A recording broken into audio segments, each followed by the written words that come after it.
കേരള സർവകലാശാലയിൽ വീണ്ടും vice chancellor doctor Mohanan കുന്നുമ്മലിന്റെ ചട്ടവിരുദ്ധ ഇടപെടൽ. സ്വന്തം നിലയ്ക്ക് പുതിയ സ്റ്റാൻഡിംഗ് കൗൺസിലിനെ നിയമിച്ചു. BJP അനുഭാവമുള്ള ഗിരിജ ഗോപാലിനെയാണ് VC നിയമിച്ചത്.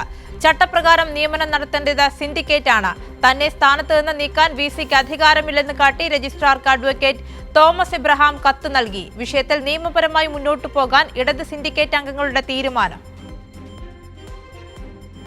സർവകലാശാല ബോർഡ് ഓഫ് സ്റ്റഡീസ് നിയമനത്തിന് തൊട്ടുപിന്നാലെയാണ് മറ്റൊരു ചട്ടവിരുദ്ധ നിയമനം കൂടി കേരള സർവകലാശാല vice chancellor doctor Mohanan Kunnummal നടത്തിയിരിക്കുന്നത്. നിലവിൽ കേരള സർവകലാശാലയുടെ സ്റ്റാൻഡിംഗ് കൗൺസിൽ അഡ്വക്കേറ്റ് തോമസ് എബ്രഹാമാണ്.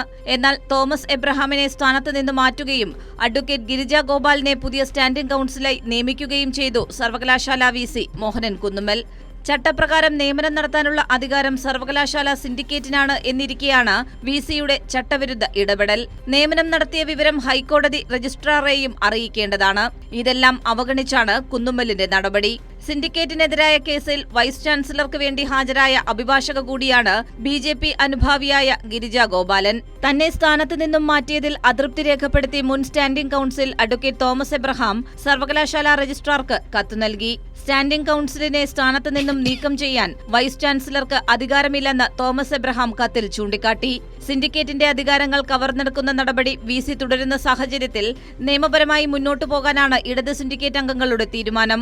നിയമപരവും ധാർമ്മികവുമായിട്ട് ഇത്തരം തീരുമാനങ്ങളെ ഞങ്ങൾ ചോദ്യം ചെയ്യും. സർവകലാശാല ചട്ടത്തിലെ സെക്ഷൻ 10-ൽ 13 പ്രകാരമാണ് നിയമനം എന്നാണ് VC അവകാശപ്പെടുന്നത്.